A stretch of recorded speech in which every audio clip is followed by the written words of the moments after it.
Hello everybody, this is Stephen Pugh of the Home Bible College. I want to do another course. I want to do another video in the course, the Discipleship course. It's Unit 205. It's for the second year students of the Home Bible College. And in this particular video, we want to talk about the concept of the big picture. The big picture. You know, in our lives, often we are very narrowed in our thinking and very narrowed in our attention. And it's very, very important. If you were a soldier, for example, we've gone over some of these things before, haven't we, in this analogy? We've talked about being able to find your way, like you teach a soldier how to navigate. And we've also talked about the concept of being able to focus upon the enemy, and that's all about marksmanship. Okay, we've talked about communication with our commanding officer. That's all about prayer. But here we're talking about the big picture. We're not specifically talking about the day-to-day struggles. We're not talking about tactics. We're talking about strategy. Now, strategy is not about individual battles. You know, it's possible, if those of you that play chess or any of the really intellectual games, it's possible to actually lose a battle and win the game. Okay, and losing a battle is not really a disaster if it leads to the overall victory of the match. Okay, and what we need to understand is we need to see things how God sees it. We need to understand the whole picture. Yeah, we have a chart on our wall at church that encompasses the whole of time, from creation all the way through to the end of time. Now, I think that's very important to understand the big picture.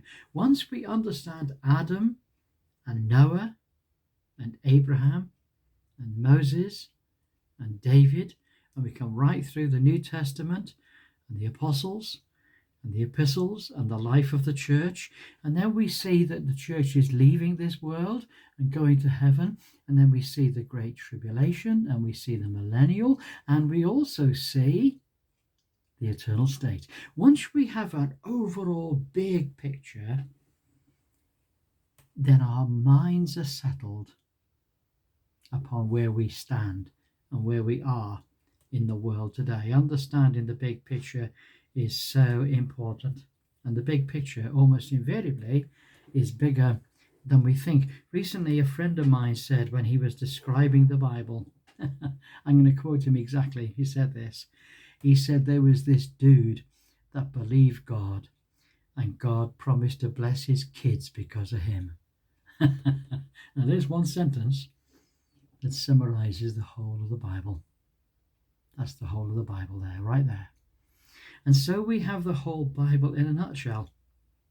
And if we take a sort of an overall view of the whole of the Bible, we see that there's certain epochs, certain ages, certain ages of time in which God is doing certain things at certain times. We see in the Garden of Eden, God's blessing is promised, but the innocence is lost, you see. We see the covenant with Adam, where mankind is ruled by conscience and by the head of the family. We see with the coming of Noah that human government is established, and there are judges to deal with murder and to deal with crime. And then with the coming of Abraham, we have this concept of the family, the family of Abraham. Okay, and then we have with the covenant of Moses, we have the concept of Israel's government and the relationship that they are in with God. And then we have the blessing that God will bring in a future day to all those that believe in the Lord Jesus as Messiah and own him as their King. And then lastly, we have the great covenant of God, in which Eden is finally restored and innocence is finally regained. And you say, just a minute, Stephen, you missed the church there. Yeah, the church is a big picture too, but it's not one of those covenants. It's another interregnum. It's a period of time set in which God does something completely different altogether. On this particular age, he says to all those that are sinners, I'll bless you for free. In all other times, God blesses the righteous and he condemns the wicked. Now he says, I'll bless the wicked if they'll believe in me. That's the era in which we live today. And, I could read out for you a great long Bible outline. You'll find it in your notes if you have access to the notes. I'll read the first part to you and you'll pick up the tenor. The Bible, which at first appears to be the most simple and straightforward of books to read, is in fact a record of the whole of God's message to mankind, which covers the whole history of time. Written by up to 40 writers and has a wide range of literary styles. Those who understand its message can never be thought of as ignorant, and those who know little of the Bible can never be described as educated. Once any serious-minded person has begun to read the Bible, it soon becomes apparent that help to understand its message is essential. The Ethiopian eunuch said to Philip when he met him, he said, how can I understand it unless someone should guide me? And so it's for this reason that Bible teachers seek to teach people what the Bible is all about. And so I could carry on reading. There's an awful lot to read because it's an awful lot to say. And we need as Christians to become fully aware of the big picture. I was a very small picture guy. When I was a young man, I understood what it was to be a Christian.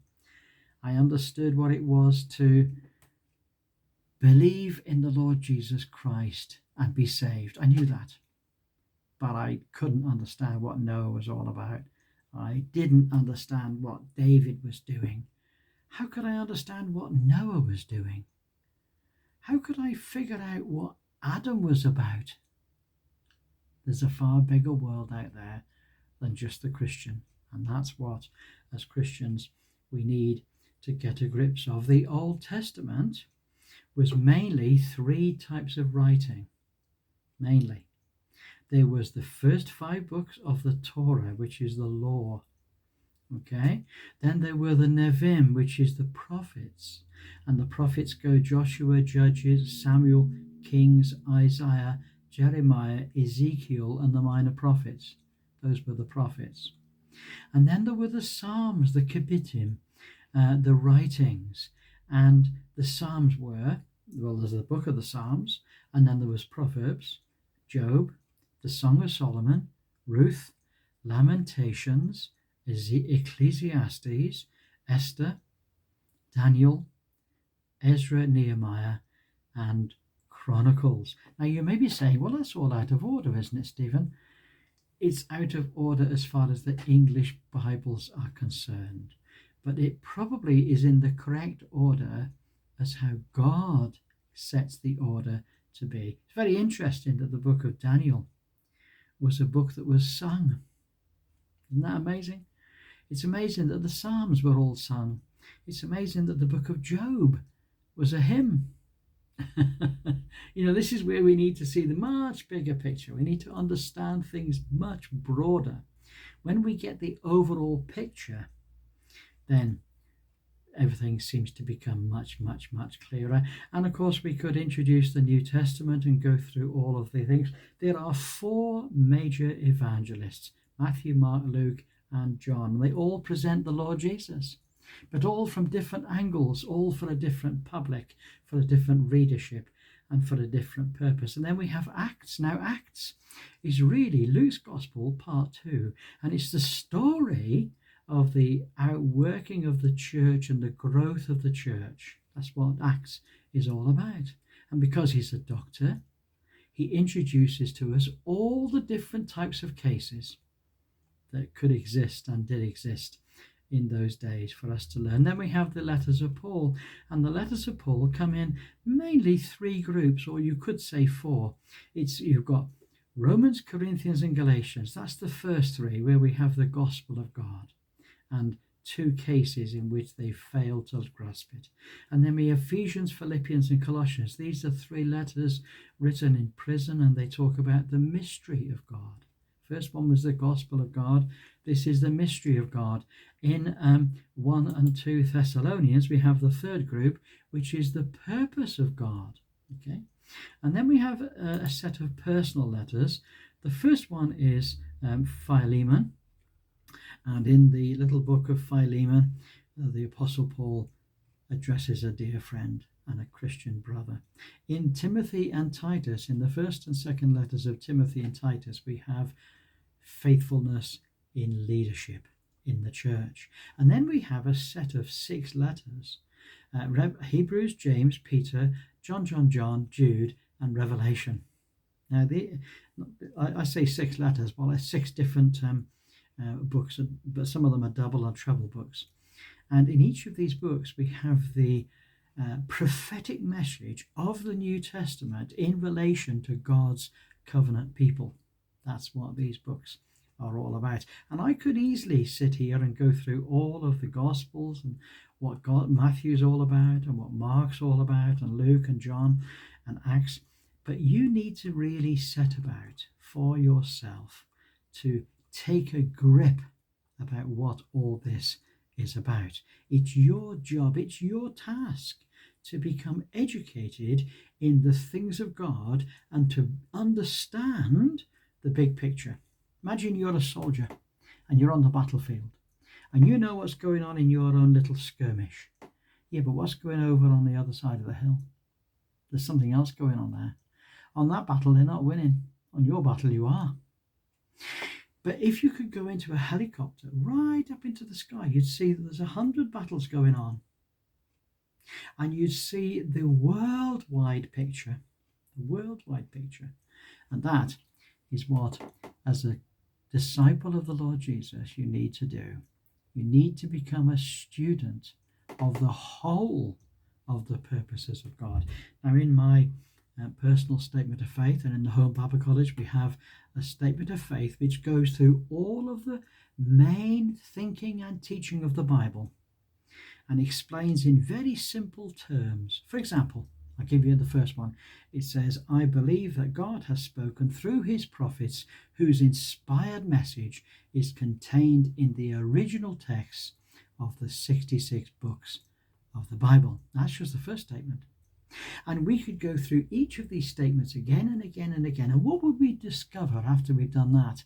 We would discover that we have a complete overview of the whole of God's purposes in the world today and in the past and in the future.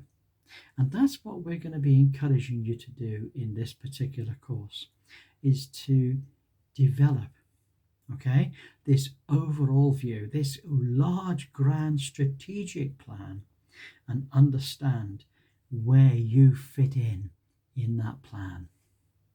So there's our study for today. We want you to really get yourself into your study on a regular basis and to really study as to see what the Bible is really all about. And so we look forward to catching up with you next time. Have a wonderful day. Bye for now.